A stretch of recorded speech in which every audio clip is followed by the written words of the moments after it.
If you know these 10 advanced English phrases, then your English is excellent. But be honest with yourself. No Google. No cheating. I'm going to say 10 very natural and colloquial English phrases that native speakers use all the time. And if you know most of them, then I'd say your English is amazing. And you've definitely got a C1 plus level. So let's test it.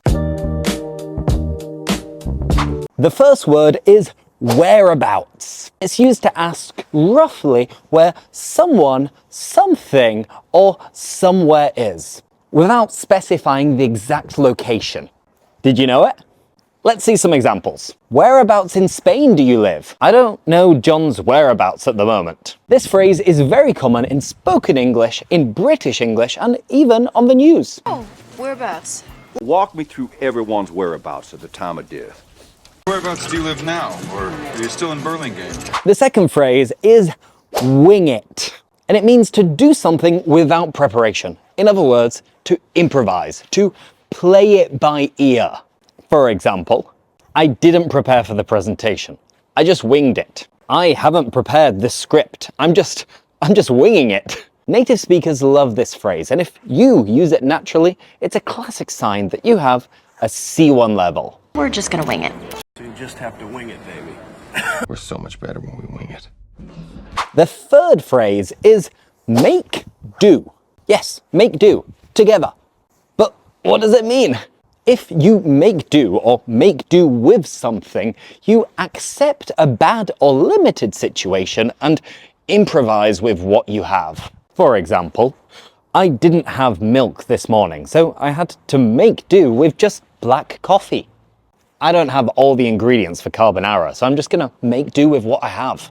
It's very British, very useful, so you should start using it. And well, did you know it? Whether you did or didn't, let's see some more examples. Why don't you try make do with what you have, huh?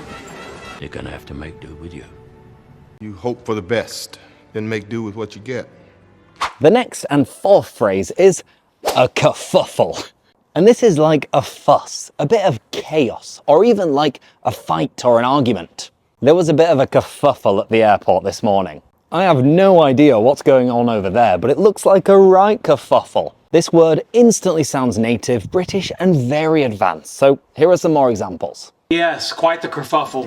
No moment calls for a kerfuffle. Hey, what's with all the kerfuffle out there? The fifth word, this one is an adjective, and it is smitten. And if you are smitten, it means you are suddenly and strongly in love. He is absolutely smitten with her. He was smitten since the first day he met her. Aww, maybe it was love at first sight. What about you? Are you smitten at the moment? Absolutely smitten with her. He certainly seems smitten with you. No wonder my son Bryce is so smitten with her. Oh, and by the way, if you want to practice any of these words or you want to store them and make your own flashcards, then you need to check out my brand new application. It is English with Lewis. You can review words, phrases, look up new phrases, and speak to me. So I'll leave a link in the description so you can practice and improve your English 24/7. Now back to these advanced words, and the sixth one is Moreish. It's a way of saying addictive because something is so good, you just want more and more and more. And we use it especially with food. Ooh, those chocolates are so Moreish. Give me another one of those crisps. They're so Moreish. If you know this word, I guarantee you've spent loads of time around native English speakers. And cocaine, I've never done it before, but I've heard it's quite Moreish. My Moreish fridge cake is a great way to use stuff up. A bit Moreish.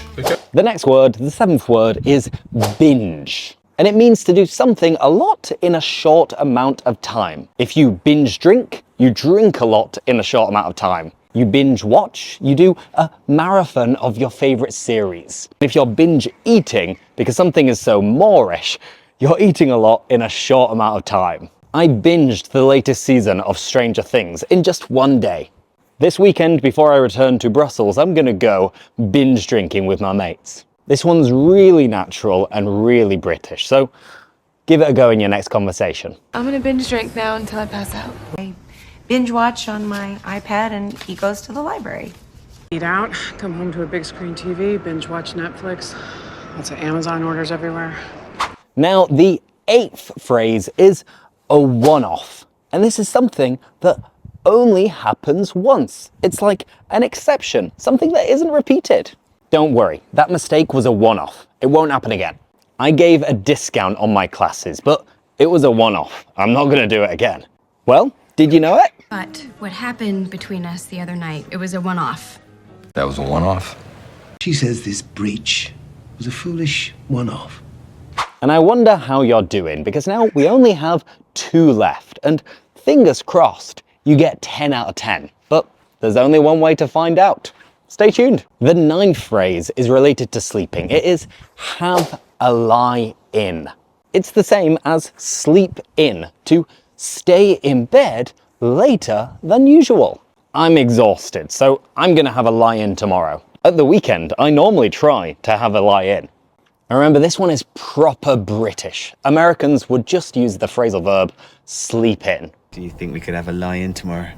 When was the last time me and you had a lie-in? It'll give you both more of a lie-in.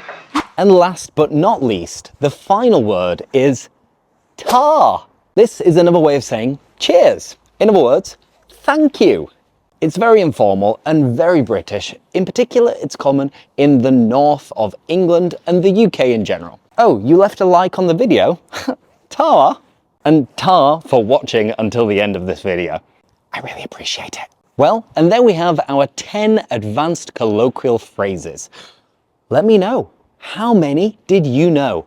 I reckon if you knew 7 or above, you probably have a C1 or above level.